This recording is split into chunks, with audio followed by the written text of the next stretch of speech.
of 10 hours talk time. Hey, it's Dan. Oh, hey, Dan. Larry Tabb. How are you? I'm well, Larry. How are you doing? Good. Getting ready for a nice weekend. Good, yeah. Friday, it's essentially the end of earnings season, so I think things are calming down. Everyone would be happy for a little bit of a quiet afternoon.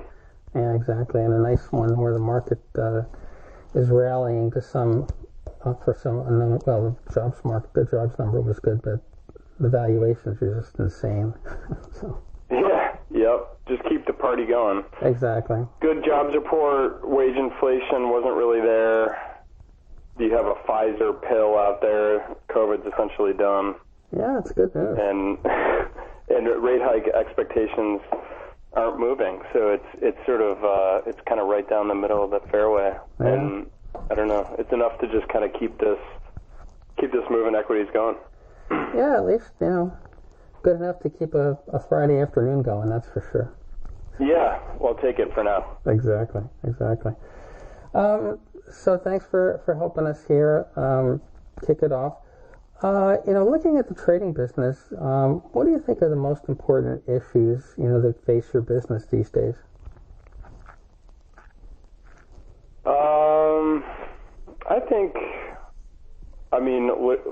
Liquidity, it's easy to just say liquidity and sort of the search for liquidity when you need it, and how to access the market in a way that doesn't, for us as fundamental investors with concentrated positions, where our order size kind of spans the gamut from really small to really large, but how to access liquidity efficiently at a time when you need it in a way that doesn't have a tremendous amount of impact,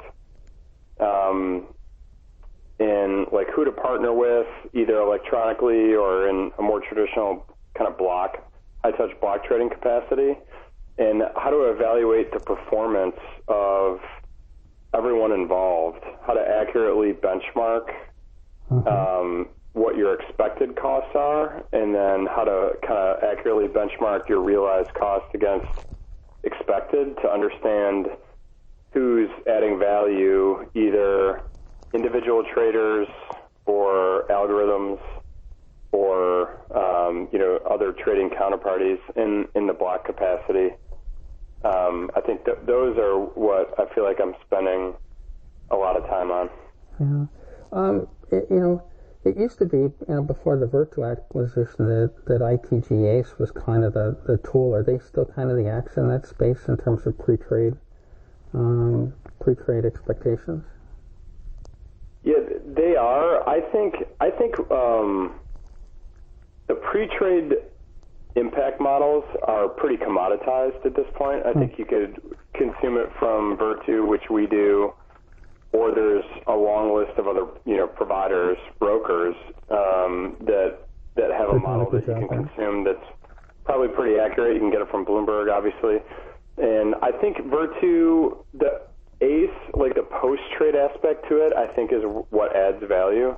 And so, like Virtu's post-trade ACE benchmark is essentially our main benchmark, which is, arrival price adjusted for impact and market momentum. And I think that like philosophically is appropriate, but it has shortcomings. Like how do they actually determine that market momentum, that realized market momentum? How are they measuring that? And for when their model is making an assumption about how you should have traded that order, does that appropriately compare against like the trade horizon that you took in reality? And oftentimes it doesn't, and that's where you get big disconnects, especially on multi-day orders, which we have a lot of those. That's where we see big disconnects between the post-trade ACE modeled cost and our actual cost. There'll be pretty big differences, and I'm just kind of skeptical about how accurately that's measuring like our true impact. Yeah, that's a tough one. Yeah. And multi-day orders are tough. Mid and small is hard. You know, you're really kind of swinging in the challenging aspects of trading. The large stuff is easier, but the small stuff is that's where they pay you, I guess. I guess it's funny. I have friends who I worked with at Citadel who, when I talk to them about this, they're like, "Why are you banging your head against the wall trying to model multi-day TCA? Like, there's just always going to be too much noise. Like, you're never going to be able to glean something from there to be able to actually make, you know, purposeful strategy adjustments that you'd be able to like measure the outcomes and show improvement." So yeah, it is the liquidity is tough. It's like the hardest thing that I work on. And I'm always kind of looking for ideas about better ways to kind of evaluate our own performance. You know, we talk about things like participation, weighted price, benchmarks, like a PWP 5 or 10%, as you would need to adjust that for impact also, I think. But something like that, or even something as simple as VWAP, just because that's conventional and portfolio managers understand it. Or when we deal with the brokers, we're doing like algo wheel assessment. Cost and spread terms is really conventional, and that normalizes across like small and large, and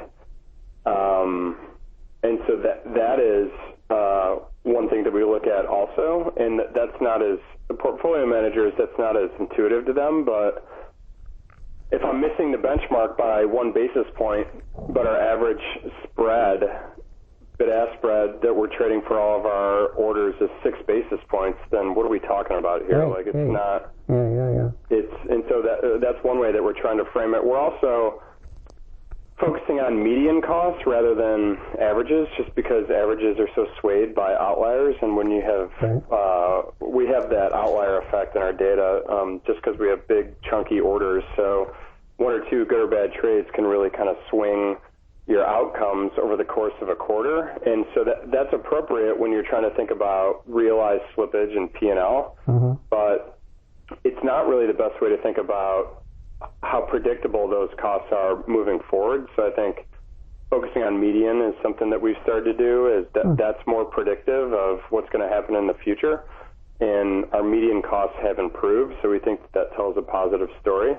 So kind of focusing on things like median and even what the standard deviation of the the pre-trade cost estimates are, and then where do we fall within that distribution, and using things like Z-score or skew of outcomes to be able to kind of identify trend improvement. Those are other things that we've started to do. So we're spending a lot of time on just the cost side, and some of it is, you know, justifying our worth and value in the trading operation.